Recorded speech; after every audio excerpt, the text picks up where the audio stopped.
We are less than 3 weeks away from the 2025 NBA draft, and a lot of speculation has been had about a lot of NBA trades going down before the 2025 draft selections are made. So on today's show, we'll go through the latest Warriors trade updates on Jonathan Kuminga and a new potential Warriors trade partner over there in the Eastern Conference. And if you use some context clues, you can tell who that is. But before we get into all that, make sure you are subscribed to the channel, because any new Warriors trade rumors, or if an actual deal goes down, you know we're breaking it down right here at Warriors Today. If there's a Jonathan Kuminga sign and trade, we might, just might, go live. And we are 199 subs away from our next milestone of 96,000 subscribers. We're on the road to 100K here at Warriors Today, so I need 199 diehard Warriors fans who want free, informative, entertaining Warriors content on YouTube to go down below and hit that big red sub button right now. All right, according to Bobby Marks, like we talked about on yesterday's show, Kuminga, quote-unquote, controls the offseason for Golden State. That's not new information. We knew that he was going to be the biggest domino to fall. If Golden State ends up signing him to a long-term extension, well, then they don't really have much financial flexibility to make other improvements around the roster. If they were to sign and trade him elsewhere, well, they can recoup some assets and then even potentially have more financial flexibility, as they have to take back less money than Kuminga's a contract is with the new team. So where do we stand right now as far as the Warriors' brain trust and where everybody wants Kuminga to be? Well, we know that Joe Lacob is in love with Jonathan Kuminga, and if he had the choice, Kuminga would be a max contract player playing in the Golden State Warriors jersey forever. But I think that there are some people, smart basketball people in the Warriors front office, that probably will not let that happen. Steve Kerr, I mean, look, he hasn't outright said, I want Jonathan Kuminga off my basketball team, but every way that Kerr has acted as a coach, and even some of the comments that he's made after the season's been over, have all signaled that he doesn't believe Jonathan Kuminga to be a fit on this Warriors roster. And Mike Dunleavy, I would say he has no allegiances. He's made some comments about wanting Kuminga back, but those were comments that you have to make in your exit interview. You're not going to say we're getting rid of this player, not only because that sends bad vibes to your clubhouse, but it also sends a message to the NBA that you don't value that player very highly. So he's had to say that they want to bring Kuminga back, but he was the one who went out there and executively made that Jimmy Butler trade happen. I don't think he's going to be listening to Joe Lacob's, Kuminga love story this summer as a reason for him to come back. He's going to make the decisions that are going to best benefit this Golden State Warriors roster, and I hope that, Kuminga, or not Kuminga, but Mike Dunleavy has that decision-making power once again for roster building for next season. This quote from Tim Kawakami, to kind of go back to the Steve Kerr aspect of things. He said on the most recent episode of the Warriors Plus Minus podcast that the head coach does not believe that this is how you get better by having Jonathan Kuminga back on the team. I think we could say that. He, as in Kerr, has not yet said those words, but I do not believe they can say playing 28 minutes even of Jonathan Kuminga makes them better. I think the head coach might think that makes them worse. And I honestly believe what Tim Kawakami is saying here. Remember the comments from Kerr a couple of weeks ago where he said he can't play Kuminga 35 minutes a night next to Steph, Jimmy, and Draymond? Well, he probably was thinking in his head, I probably can't even play him 25 minutes a night. And there's Tim Kawakami relaying the message. And obviously, per multiple reports, the Warriors aren't dead set on bringing Kuminga back. Now, there are some financial restrictions that might make it more likely that he returns to Golden State next year. But there, according to The Athletic and many other reports this offseason, the Warriors are set to explore Jonathan Kuminga sign and trade scenarios. And not only the franchise should be wanting to do that, but Kuminga himself should want a fresh start elsewhere. As a 22-year-old with untapped potential, he's going to be seeing a little bit of money, and he'll probably see a bigger role and an opportunity to get a bigger contract next time around if he is with a new team. And Kawakami said on a potential Kuminga sign and trade, he says, quote, likely there is somebody that can do this, that they can do this for. So when you survey the league, you got to look at who's making around, maybe $10 to $15 million, because whatever the player that Golden State gets back in this deal, you have to double their salary, and that's what Kuminga will be making on his next contract. So there are a select few of players in this league that will make this trade work, and there are going to be limitations to it. But Tim Kawakami believes that there is likely a team that will be able to make a deal happen. Brian Getzlinger of the SiriusXM NBA Radio had this to say about the whole Kuminga situation. I thought it was interesting. And he said the Warriors need to be careful and not sign Kuminga to too cheap a deal. Letting him go find a deal might be the right move to facilitate a sign and trade because the Warriors are under the first apron. And I'm curious as to where he was coming from with this whole quote, because I don't think the Warriors are going to sign him to any deal like off the rip, like early on in free agency, they're going to field the calls. They're going to see what the interest is around the league on JK and then make a decision thereafter based on that. Now, if they do re-sign Kuminga long-term, he will be trade eligible once again in December. But I've made the point on the show before that I don't want that to happen. I don't want there to be trade rumors rumbling around in December. I'd like the team that steps out there on day one in October to be very, very, very, very, very similar to the team that steps out there in the postseason. More from the Sirius XM radio host here. He said, for the Warriors to bring in the player they want, it can't be Kuminga for $14 million a year. My estimation is it will land anywhere between $22 and $30 million.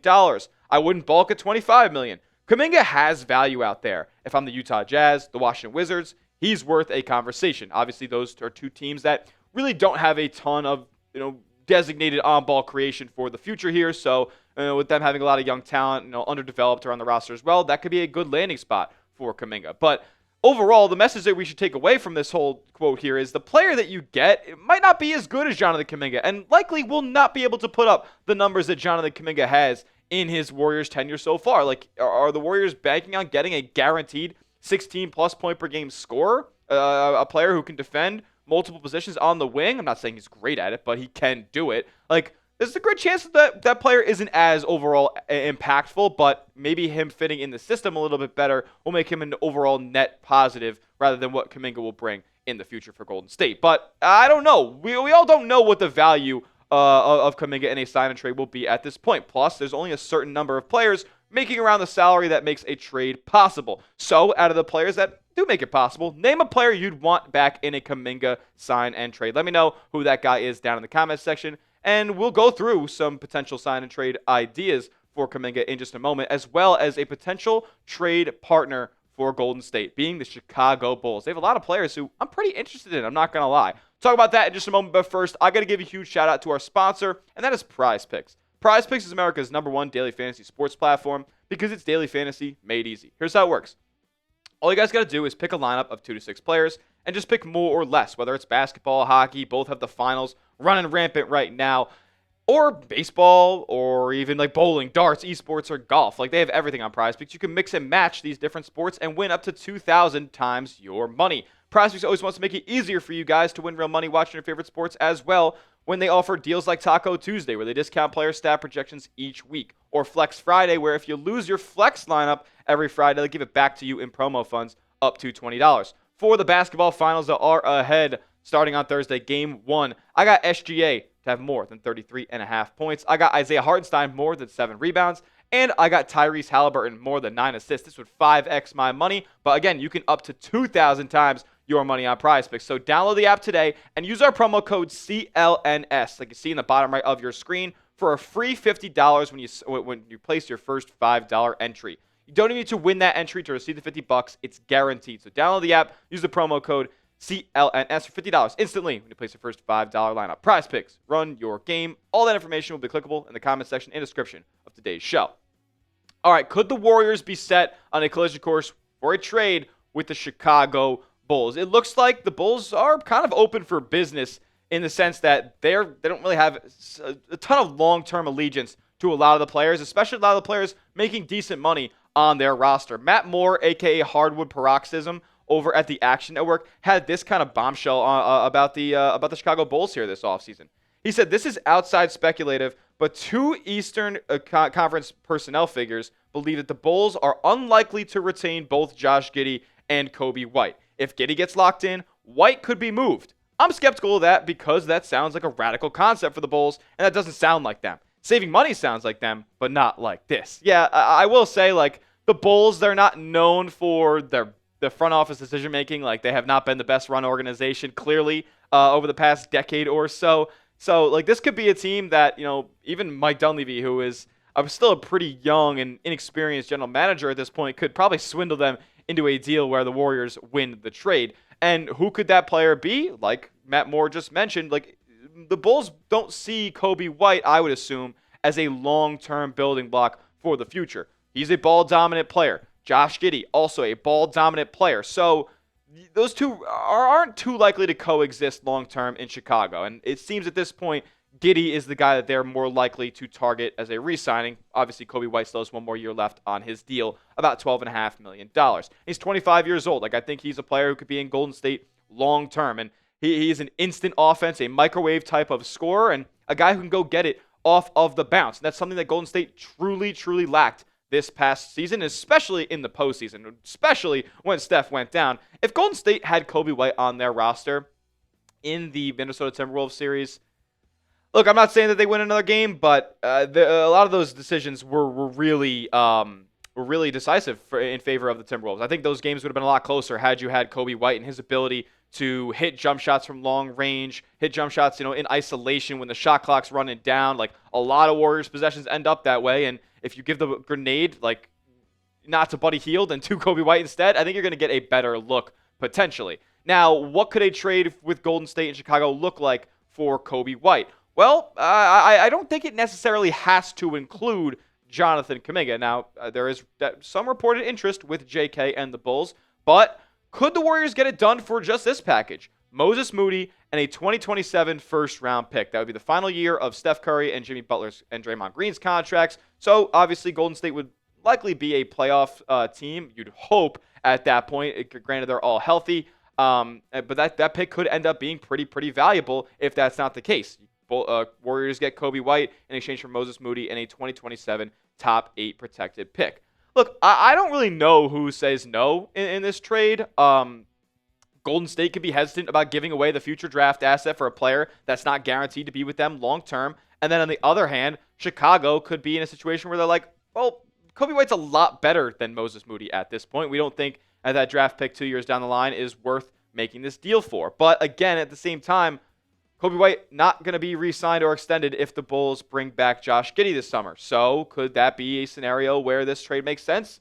I think it could. I think both teams could say yes to this deal. But I do think that Chicago would be more inclined to take the following deal from Golden State. And that's just straight up getting Kuminga for Coby White, a deal that we've talked about on this show before. Look, I'd be down. Like, if you ask me, Jonathan Kuminga sign-in trades, it's a bit of addition by subtraction. If you could just get a player that semi-fits in this Warriors rotation and in this offensive system, then I think it's a total win, and you're not paying Kuminga $25 million. And guess what? If Coby White doesn't work, you'll have more financial flexibility in 2026 to get something done if that's not an extension that you're looking to make. So those are the ways that Golden State could get Coby White. I think Chicago would be fairly interested in making both of these deals, but time will tell as to whether or not anything will materialize. Could the Warriors try to trade for another player on Chicago, though? As we know that the Bulls are looking to trade Nikola Vucevic this offseason, and Golden State had reported interest back at the trade deadline. Could that resurface again this year with Vooch on a one-year, $21 million expiring contract? I think it's completely plausible, and he's a player who I've long mocked as a solid enough fit in Golden State. And a trade for Vooch could look something like this. And look, I know it's not going to be the most glamorous deal because you have to give away Jonathan Kuminga and you're not getting a player as good as Coby White back in the deal.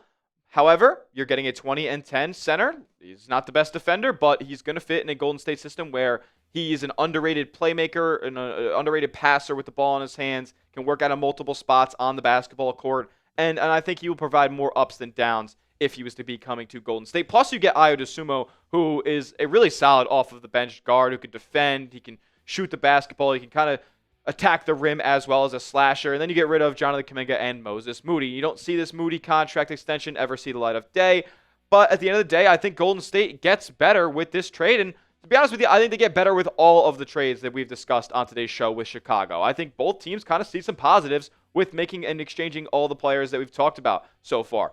Like the Bulls could use a player like Jonathan Kuminga who can kind of slide into the role that DeMar DeRozan played a couple of seasons ago. Golden State could use an isolation scorer at the guard position like Coby White so Steph can run off of the ball a little bit more, and Golden State has another player on the perimeter that opposing defenses have to guard. And then if they wanted to go out there and trade for Vucevic, they definitely need a big as well, and we know Vooch can clean the glass, space the floor, and be able to facilitate at multiple spots on the court. So I think Golden State gets better out of all these trades. I also think that Chicago gets a good bit better and sees some promise in their future by acquiring Kuminga potentially as well. So out of all the trades we've talked about on today's show, pick one for me down in the comment section. Type 1 if you think it's the Moses Moody and 2027 first-round pick for Coby White. If it's straight up Kuminga for Coby White, type 2 down in the comment section, or if it is the trade that sends Nikola Vucevic, Ayo DeSumo, and some draft assets that I would think would come in the first round. Granted that Kuminga and Moses Moody both go to Chicago. Give me a 3 down in the comment section.